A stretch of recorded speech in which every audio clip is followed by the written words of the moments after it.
நித்திரையை விட்டு எழும்புகிற நேரம் இது. சீயோன் குமாரத்தியே, உன் மணவாளனை சந்திக்க ஆயத்தப்படு. தூசியை உதறிவிட்டு எழுந்திரு, உன் வல்லமையை தரித்துக்கொள். நீங்கள் கேட்கப் போகிறது கிறிஸ்தவ மத போதனை அல்ல, மறுவாழ்வளிக்கும் மகிமையான ராஜ்யத்தின் சுவிசேஷம். இது கட்டுகளை அறுத்து விடுதலை அளிக்கும் பேரின்ப வாழ்வை தரும் சத்தியத்தை கவனமாய் கேளுங்கள், ஆசீர் பெறுங்கள். இப்போது ஆண்டவருடைய வார்த்தையை சகோதரர் எஸ். சாம் டேனியல் அவர்கள் வழங்குவார்கள். கிறிஸ்து இயேசுவுக்குள் மிகவும் பிரியமானவர்களே, உங்களை இந்த தொலைக்காட்சி நிகழ்ச்சியின் மூலமாக சந்திக்கிறதிலே ரொம்ப மகிழ்ச்சி அடைகிறேன். நாம் 1 யோவான் 3ஆம் அதிகாரம் 1ஆம் வசனத்திலிருந்து தேவனுடைய வார்த்தையை நாம் தியானித்துக் கொண்டு வருகிறோம். வேதம் இப்படியாக சொல்கிறது, நாம் தேவனுடைய பிள்ளைகள் என்று அழைக்கப்படுவதனாலே பிதாவானவர் நமக்கு பாராட்டின அன்பு எவ்வளவு பெரிதென்று பாருங்கள். உலகம் அவரை அறியாதபடியினாலே நம்மையும் அறியவில்லை. தேவன் நம்மை அவருடைய பிள்ளைகள் என்று சொல்லுவதனாலே தேவன் நம் மேல் பாராட்டின அன்பு மிக பெரிது என்று சொல்லி நாம் பார்க்கிறோம்.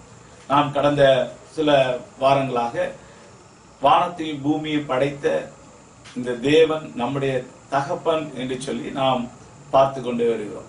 அருமையானவர்களே, கடந்த வாரங்களில் நாம் பார்க்கும்போது தேவன் நம்முடைய தகப்பனாய் இருக்கிறபடியினாலே நாம் யாராய் இருந்தாலும் தைரியமாய் அவருடைய சமூகத்திலே போய் நாம் அவரை அப்பா என்று கூப்பிட்டு நம்முடைய பிரச்சனைகளை நாம் அவரோடு கூட பகிர்ந்து கொள்ளலாம் என்று சொல்லி பார்த்தோம். நாம் நம்முடைய பிரச்சனைகளை, நம்முடைய ப்ராப்ளங்களை தீர்ப்பதற்காக வேறொரு நபரை நாம் நாடி செல்ல வேண்டிய அவசியம் நமக்கு இல்லை. ஏன்னு சொன்னால், இந்த வானத்தையும் பூமியையும் படைத்த தேவன் நம்முடைய தகப்பனாய் இருக்கிறார்.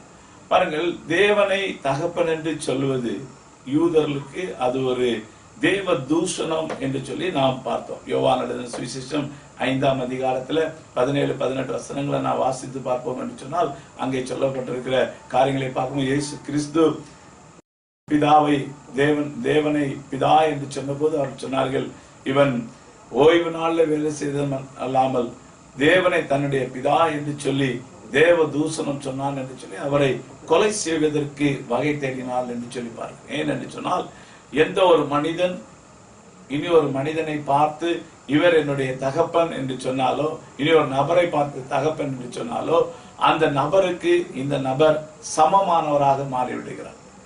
அருமையான தேவனுடைய பிள்ளைகளே, வானத்தை பூமியை படைத்த தேவனுக்கு நாம் சமமானவர்கள் என்று சொல்லி வேதம் நமக்கு போதிக்கிறது.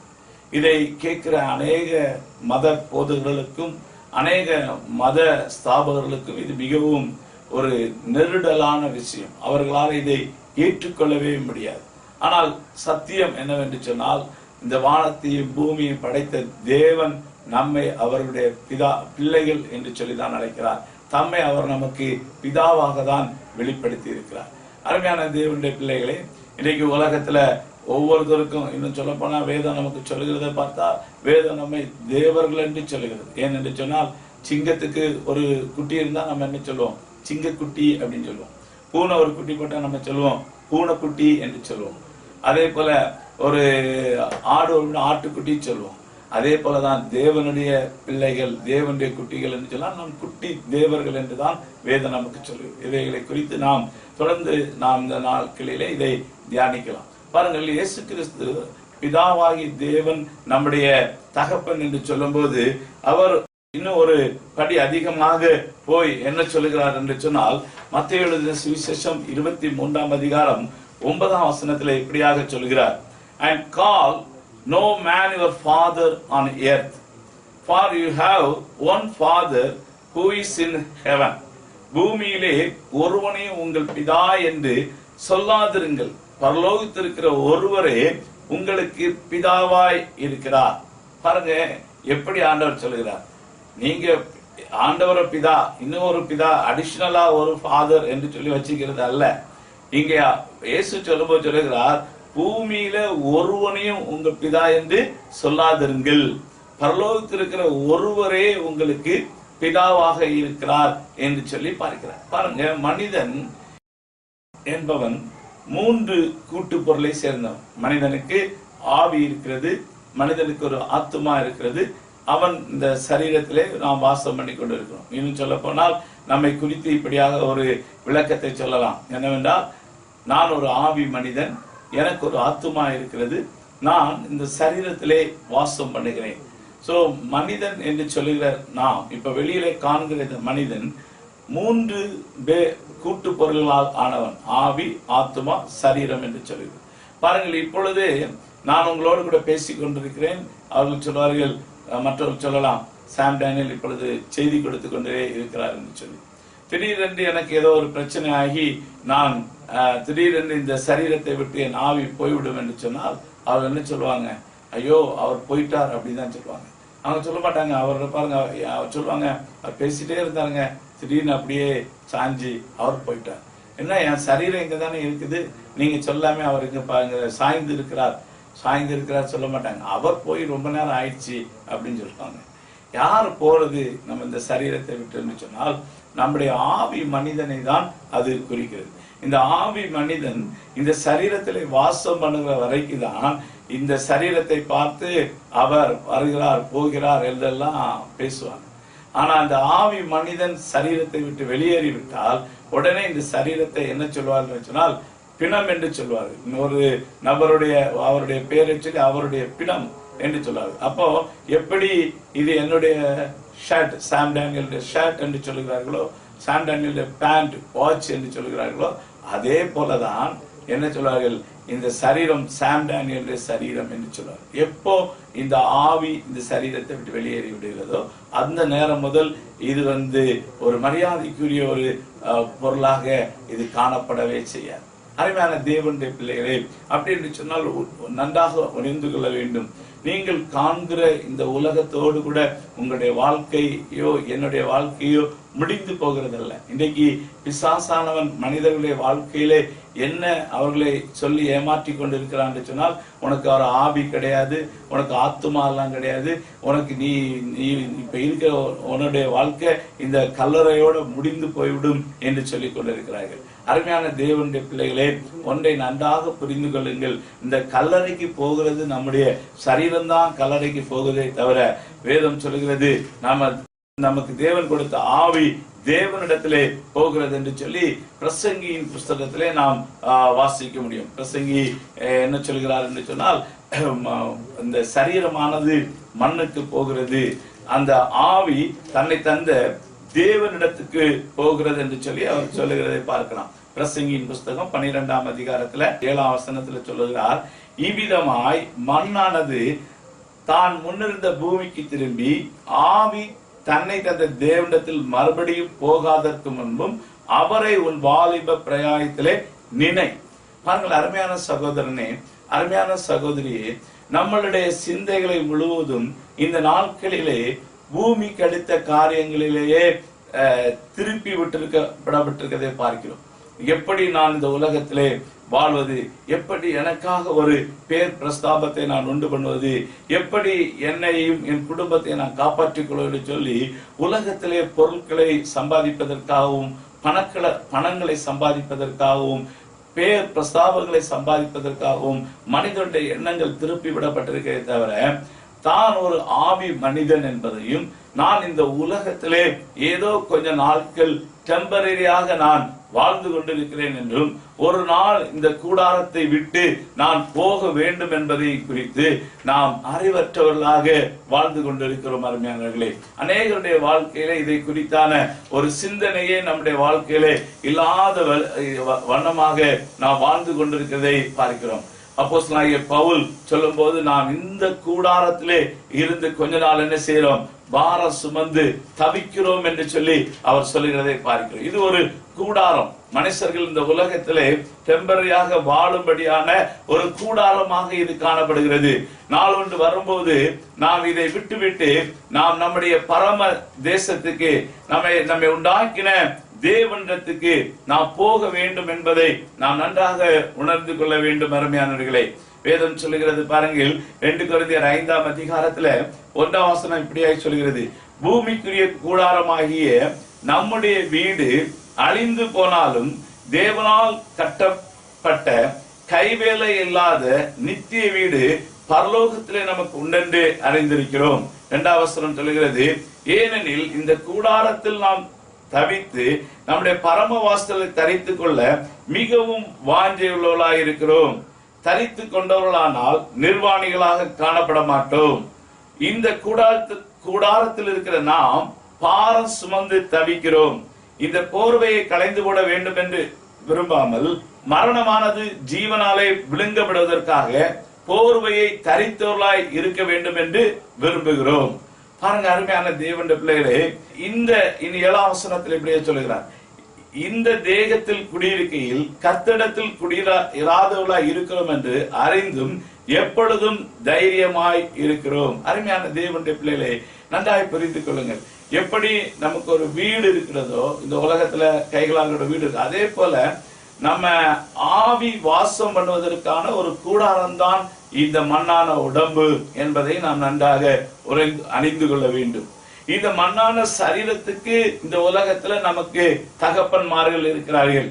ஆனால் நம்முடைய ஆவிக்கு ஜோதிகளின் பிதாவாகிய ஒரே தேவன் இருக்கிறார் என்பதை நாம் நன்றாய் புரிந்து கொள்ள வேண்டும். அவர் நம்ம எல்லா ஆவிகளுக்கும் அவர் பிதாவாக இருக்கிறார்.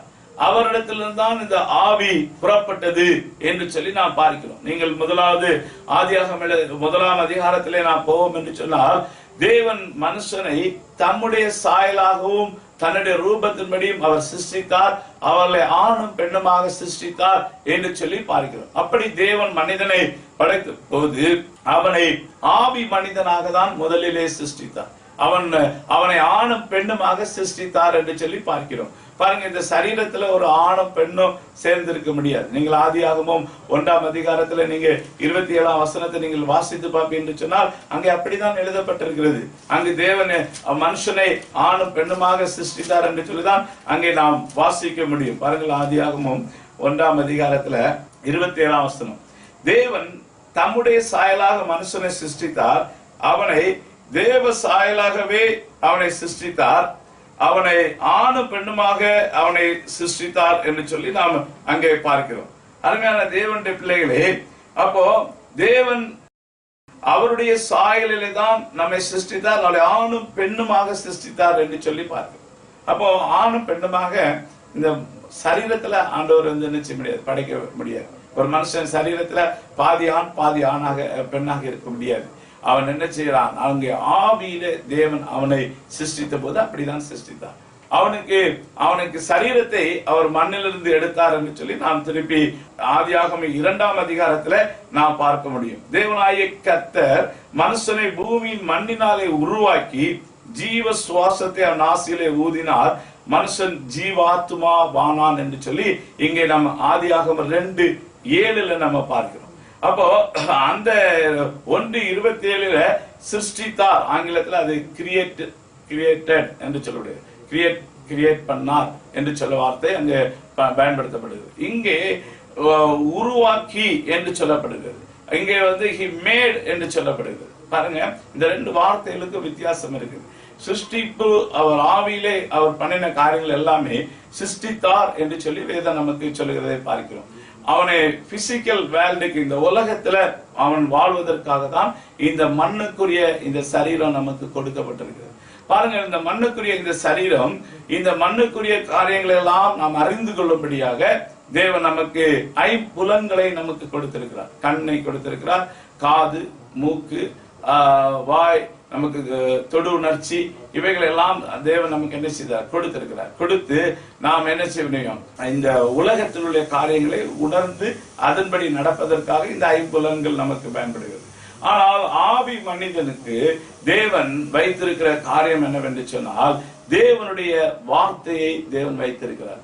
தேவனோடு கூட நாம் தொடர்பு கொள்ள வேண்டும் என்று சொன்னால் தேவனுடைய வார்த்தை ஆவியாய் இருக்கிறது. அந்த தேவனுடைய வார்த்தையின் மூலமாக தான் நாம் தேவனோடு கூட நாம் தொடர்பு கொள்ள முடியும். அப்ப இந்த ஜோதிகளின் பிதாவாகிய தேவன், அப்ப மனுஷனுக்கு ஆவி, ஆத்மா, சரீரம் என்று சொல்லி இருக்கும்போது வேதம் நமக்கு என்ன சொல்லுகிறது சொன்னால், தேவன் நீங்கள் ஒருவரையும் உங்களுடைய என்ன சொல்லப்பட்டிருக்கு, ஒருவரையும் உங்களுடைய பிதா என்று சொல்லாதிருங்கள் பூமியில, பரலோகத்திற்கு ஒருவரே உங்களுக்கு பிதா. இவர் எதற்கு பிதாவா இருக்கிறார் என்று சொன்னால், அவர் நம்முடைய ஆவியின் பிதாவாக அவர் இருக்கிறார். நீங்கள் எபிரேயர் எழுதின புஸ்தகத்துல 12ஆம் அதிகாரத்துல 9ஆம் வசனத்துல சொல்லப்பட்டிருக்கு, அன்றியும் நம்முடைய சரீரத்தின் தகப்பன்மார்கள் நம்மை சிட்சிக்கும் போது அவர்களுக்கு நாம் அன்றி நடந்திருக்க நாம் பிழைக்கத்தக்கதாக ஆவிகளின் பிதாவுக்கு வெகு அதிகமாய் அடங்கி நடக்க வேண்டும் அல்லவா என்று இங்கு சொல்லப்பட்டிருக்கு. அதாவது சிச்சையை குறித்து இங்கு சொல்லப்படுகிறது. அங்கு சொல்லப்படும் போது அங்கே சரீரத்தின் தகப்பன்மார் என்று சொல்லி ஒரு வார்த்தை பயன்படுத்தப்படுவதை பார்க்கிறோம். அதுக்கடுத்து நாம் பிழைக்கத்தக்கதாக ஆவிகளின் பிதாவுக்கு வெகு அதிகமாய் அடங்கி நடக்க வேண்டும் அல்லவா என்று சொல்லி அங்கே ஆவிகளின் பிதா என்று சொல்லி தேவனை நமக்கு சொல்லுகிறதை பார்க்கிறோம். தேவன் நம்முடைய பிதா என்று சொல்லும் போது அவர் நம்முடைய ஆவிகளின் பிதாவா இருக்கிறார். ஆங்கில வேதத்திலே அதை குறித்து பார்க்கும்போது எப்படி எழுதப்பட்டிருக்கு, சரீரத்தின் பிதா தகப்பன்மார்கள் என்று சொல்லும்போது எர்த்லி ஃபாதர்ஸ் என்று சொல்லப்பட்டிருக்கிறது. ஆனால் ஆவிகளின் பிதா என்று சொல்லும்போது ஃபாதர் ஆஃப் ஸ்பிரிட், ஆவிக்கு தகப்பனாக அவர் இருக்கிறார் என்று சொல்லி நம்ம பார்க்கிறோம். அப்போ நம்முடைய ஆவி மனிதனுடைய தகப்பன் யார் என்று சொன்னால் தேவனாகிய கர்த்தர். இதை நாம் நன்றாக உணர்ந்து கொள்ள வேண்டும், இதை நாம் நன்றாக புரிந்து கொள்ள வேண்டும். இப்போ ஆண்டவர் எனக்கும் அப்பா தான், மாம்சத்தின்படி என்னுடைய மகனுக்கும் அவர் அப்பா தான், தகப்பன் தான். ஒருவேளை எனக்கு ஒரு பேரன் பிறந்தா அந்த பேரனுக்கும் அவர் தகப்பன் தான், கொள்ளு பேரனுக்கும் அவர் யாரு தான், தகப்பன் தான். அதான் இதுல ஒரு பெரிய யூனிட்டியை நம்ம பார்க்க முடியும். ஆவிகளுக்கு பிதாவாக தேவன் இருக்கும்போது அவரை நானும் அப்பா என்று கூப்பிட முடியும், மாம்சத்தின்படி என்னுடைய பிள்ளையும் அப்பா என்று கூப்பிட முடியும், மாம்சத்தின்படி எனக்கு ஒரு பேரன் இருந்தால் அவனும் அப்பா என்று கூப்பிட முடியும். இப்படி எத்தனை சந்ததி இருந்தாலும் அவர் எல்லாருமே நமக்கு தேவன் நம்முடைய பிதா என்று அழைப்போம். தேவன் ஒரு காலமும் நமக்கு பெரியப்பாவும் சித்தப்பாவும் தாத்தாவுமாக ஆகவே மாட்டார். அவர் எல்லாருக்கும் அப்பா தான். ஹல்லேலூயா. இதை நான் நன்றாய் புரிந்து கொள்ள வேண்டும். அவர் நம்ம எல்லாருக்கும் பிதாவாக அவர் இருக்கிறார். அருமையான தேவனுடைய பிள்ளைகளே, அப்ப அந்த ஆவிகளின் பிதா என்று அவரை குறித்து வேதம் நமக்கு சொல்லுது. அப்ப இந்த தேவனுக்கு ஒவ்வொரு மனுஷனை குறித்தும் ஒரு நல்ல நோக்கம் இருக்கிறது, அவனை குறித்து ஒரு எண்ணம் இருக்கிறது. நாம் நன்றாய் புரிந்து கொள்ள வேண்டும். இன்னைக்கு நம்முடைய கரத்துல தேவன் சில பிள்ளைகளை நமக்கு தருகிறார். அப்படி பிள்ளைகளை நமக்கு தந்தவுடனே அநேக பெற்றோர்கள் என்ன நினைக்கிறார்கள் என்று சொன்னால், இது என்னுடைய பிள்ளை என்று சொல்லி இவர்களுடைய இஷ்டத்தை எல்லாத்தையும் அந்த பிள்ளைகள் மேலே திணிக்க பார்க்கிறார்கள். இவர்கள் என்னெல்லாம் வாழ்க்கையில சாதிக்க வேண்டும் என்று விரும்பினார்களோ அதை எல்லாம் முடியாமல் போன காரியங்கள் அனைத்தையும் இன்றைக்கு பிள்ளைகள் மூலமாக சாதிக்க வேண்டும் என்று சொல்லி விரும்புவதை பார்க்கலாம். சிலர் நினைத்திருப்பார்கள், சிறு வயதுல நான் படித்து ஒரு பெரிய இன்ஜினியராக வர வேண்டும் என்று. அவர்களால் அது முடியாமல் போயிருக்கும். அவர்கள் என்ன பண்ணுவார்கள், எப்படியாவது அவனுக்கு பையனை இன்ஜினியர் ஆக்கி விட வேண்டும். சிலர் நினைப்பாங்க நான் டாக்டர் ஆக வேண்டும் என்று சொல்லி. அவர்களால் முடியாமல் போயிருக்கும். அவர்கள் இப்ப என்ன நினைச்சு கொண்டிருக்காங்கன்னா, எப்படியாவது என் பிள்ளைய நான் டாக்டராக மாத்தி விடுவேன். இப்போ இந்த பிள்ளை ஜோதிகளின் பிதாவாகி தேவனுடைய மகன் மகள் என்று சொல்லுகிற உணர்வு இல்லாதபடிக்கு ஏதோ தன்னுடைய பிள்ளை போல தன்னுடைய சித்தத்தையும் தன்னுடைய விருப்பத்தையும் அந்த பிள்ளைகள் மேலே திணிக்கிறதை நான் பார்க்கிறோம். அநேக பெற்றோர்கள் பிள்ளைகளை அவர்களை குறித்த தேவனுடைய சித்தம் இன்னது என்பதை அறிகிற அறிவிலை வளர்ப்பதற்கு பதிலாக தங்களுடைய சித்தத்தை தங்களுடைய விருப்பத்தை நிறைவேற்றுவதற்காக அவர்களை வளர்க்கிறதை நாம் பார்க்கிறோம். அருமையான தேவனுடைய பிள்ளைகளை, ஒரு காரியத்தை நாம் நன்றாக புரிந்து கொள்ள வேண்டும். நம்முடைய கரத்திலே கொடுக்கப்பட்டிருக்கிற இந்த பிள்ளைகள் எல்லாமே அவர்கள் தேவனுடைய பிள்ளைகள். அல்லேலூயா. நாம் அதை நன்றாக புரிந்து கொள்ள வேண்டும். நான் சில சமயத்திலே என்னுடைய பிள்ளைகள் கூட நான் சொல்லுவேன், நான் உங்களுடைய உண்மையான அப்பா கிடையாது, உங்களுடைய அப்பா வானத்தையும் பூமியை படைத்த கர்த்தராகிய தேவன் தான் என்று சொல்லி நாம் என்ன செய்வோம், நான் அவரிடத்திலே சொல்லிவிடுவேன்.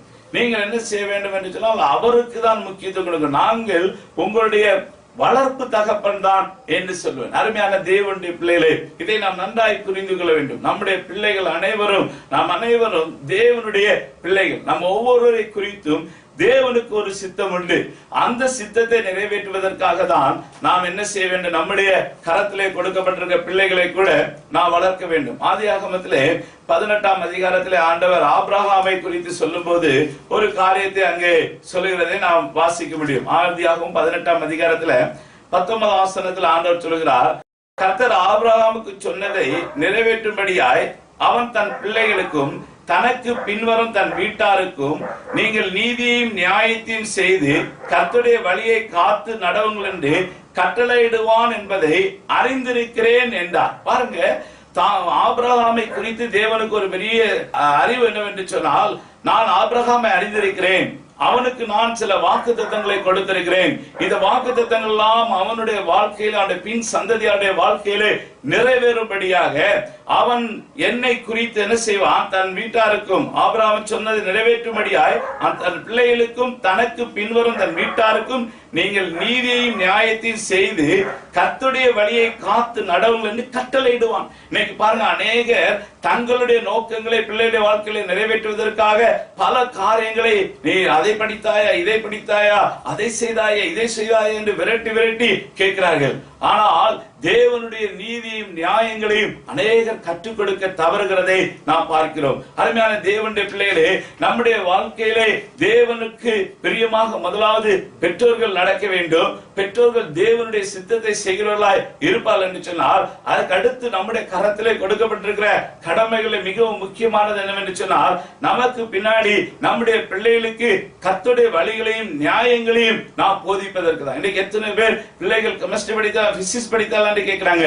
ஆனால் அவர்கள் நீதியையும் நியாயத்தையும் கற்றுக்கொண்டார்களா, அவர்களுக்கு கற்றுக் கொடுத்தால் என்பதை குறித்து அக்கறை இல்லாமல் இருக்கிறார்கள். அருமையான தேவனுடைய பிள்ளைகளே, உங்களுக்கு கொடுக்கப்பட்ட வாக்குத்தத்தங்கள் எல்லாம் உங்களுக்கு உங்கள் சந்ததிக்கும் நிறைவேற வேண்டும் என்று சொன்னால், முதலாவது நாம் கர்த்தரை குறித்து நம்முடைய பிள்ளைகளுக்கு கற்றுக் கொடுக்க வேண்டும். பாருங்கள், ஆங்கிலத்தில் எப்படியா சொல்லப்படுகிறது அந்த ஆதியாகமம் 18:19, so that he may teach and command his children and the sons of his house after him to keep the way of the Lord and what is just and righteous, so that the Lord may bring Abraham what he has promised him. பாருங்க, ஆபிரகாமுக்கு தேவன் கொடுத்த வாக்குத்தத்தங்கள் நிறைவேற வேண்டும் என்பதற்காக தேவன் சொல்கிறார், ஆபிரகாம் நிச்சயமாக தன் பிள்ளைகளுக்கு நீதி நியாயங்களை கற்றுக் கொடுப்பான்.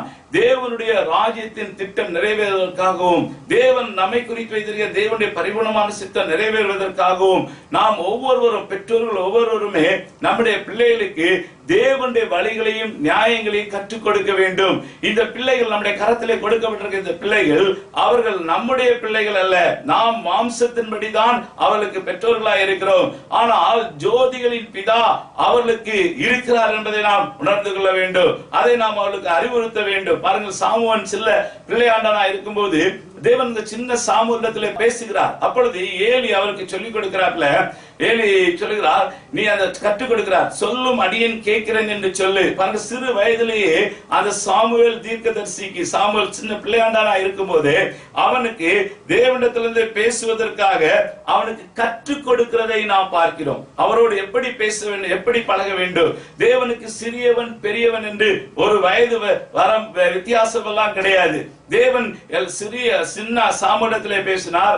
சாலமோன் சிறியவனாய் இருக்கும்போது அவனிடத்துல போய் சொப்பனத்துல பேசுகிறார்.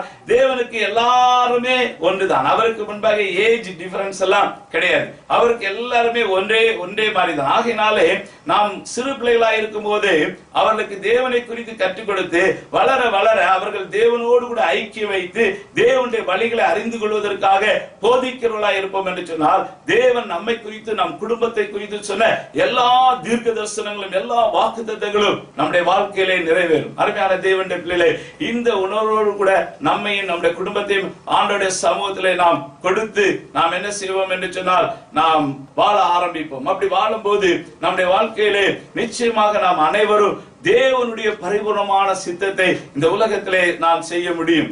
தேவன் நம்முடைய பிதா என்று சொல்லும் போது அவர் ஜோதிகளின் பிதா, நம்முடைய ஆவிக்கு அவர் பிதாவாய் இருக்கிறார் என்பதை நாம் புரிந்து கொண்டு நாம் எல்லாம் நம்முடைய கரத்தில் கொடுக்கப்பட்ட நம்முடைய பிள்ளைகளுக்கு தேவனை குறித்து நாம் போதிப்போம். கர்த்தர் நிச்சயமாக நம்முடைய குடும்பத்தை ஆசீர்வதிப்பார். குடும்பங்களிலே நாம் குறைந்தபட்ச காலையில ஒரு பாடலாவது பாடி ஒரு அதிகாரத்தை வாசித்து தேவ பிள்ளைகளுக்கு தேவனை குறித்து நாம் போதிக்கிறவர்களாய் இருக்க வேண்டும். அப்படி இருக்கும்போது அந்த குடும்பத்திலே தேவன் அந்த குடும்பத்தை குறித்து வைத்திருக்கிற நித்திய நோக்கத்தை அவர் நிறைவேற்றுவார். நம்முடைய பிள்ளைகளுடைய வாழ்க்கையை நிறைவேற்றுவார். ஒன்றை நாம் புரிந்து கொள்வோம், நம்முடைய பிள்ளைகள் ஏதோ நமக்குடைய பிள்ளைகள் அல்ல, அவர்களை தேவனுடைய வழிகளில் நடத்தும்படியாய் தேவன் நம்முடைய கரத்தில் கொடுத்த பிள்ளைகள் என்பதை உணர்ந்து நம்முடைய பிள்ளைகள் நடத்துவோம். இந்த பிள்ளைகள் மூலமாக நம்முடைய வாழ்க்கையிலே ஒரு மிகப்பெரிய சமாதானம் உண்டாகிறதை நாம் பார்க்க முடியும். நாம் கண்களை மூடி நாம் ஜெபிப்போம். இப்ப இருக்கிற இடங்களிலே நீங்கள் இந்த நாளிலே கேட்ட சத்தியத்தின்படியாக, ஆண்டவரே, நான் என்னையும் என்னுடைய பிள்ளைகளை முற்றுமாக உம்முடைய ஆவிக்கு நான் கீழ்ப்படுத்துகிறேன்.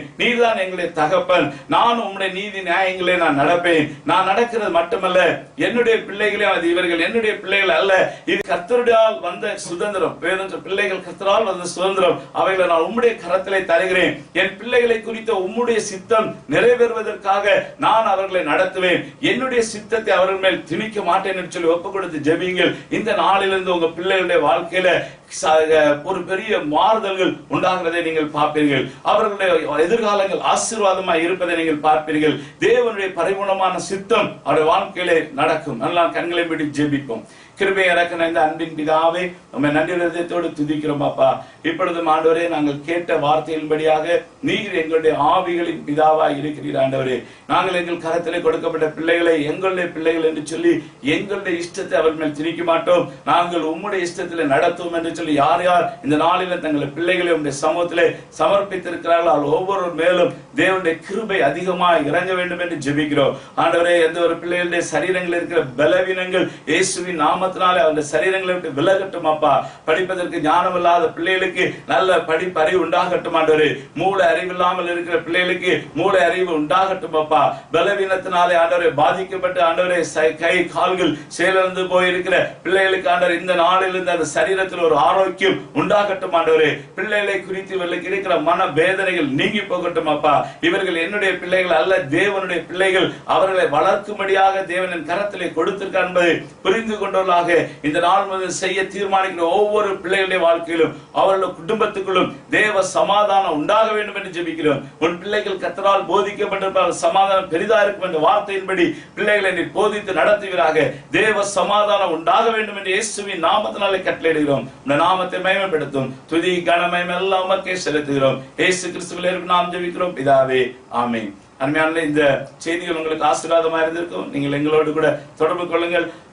நீங்கள் பெற்ற நன்மைகளை எங்களோடு கூட தொலைபேசியில் பேசுங்கள். அது மட்டுமல்ல, தொடர்ந்து இந்த செய்திகளை இதே நேரத்திலே இதே தொலைக்காட்சியில் பார்க்குமாறு உங்களை அன்புடன் கேட்டுக்கொள்கிறேன். செய்தி உங்களுக்கு மிகவும் ஆசீர்வாதமாய் இருந்திருக்கும் என்று விசுவாசிக்கிறோம். தேவனின் சித்தப்படி ஜெபிப்பதற்காய் நெகேமியா ஜெப கையேடு என்ற புத்தகத்தையும், தேவ பிள்ளைகள் வியாதி இல்லாமல் வாழ்வதற்காய் நீங்கள் சுகமாய் இருக்க தேவன் விரும்புகிறார் என்ற புத்தகத்தையும் வெளியிட்டுள்ளோம். 2 புத்தகங்களும் உங்கள் வீட்டில் இருக்க வேண்டிய மிக முக்கியமான புத்தகங்களாகும். மேலும் எங்களின் மற்ற வெளியீடுகளை பற்றி அறியவும், புத்தகங்களை இலவசமாய் பெற்று பயனடையவும் எங்களுடன் தொடர்பு கொள்ளுங்கள். உங்கள் விலாசத்தை எங்களுக்கு SMS பண்ணுங்கள். புத்தகம் உங்களை தேடி வரும். மேலும் வேத வசனங்களையும் வேதத்தின் சத்தியங்களையும் தெளிவாய் அறிய திங்கள்தோறும் மாலை 6:30 மணி முதல் நடைபெறும் விடுதலையின் கூட்டத்தில் கலந்து கொள்ளுங்கள். ஒரேஃப் ஹால் முதல் மாடி, மகளிர் போலீஸ் ஸ்டேஷன் அருகில், வடக்கு தெரு, மார்த்தாண்டம். மேலும் இவ்வூழியத்துடன் இணைந்து ஜெபத்தால், உழைப்பால், காணிக்கையால் தாங்கி செயல்பட விரும்பினாலோ, ஆலோசனைகளை பெற விரும்பினாலோ எங்களுடன் தொடர்பு கொள்ளுங்கள்.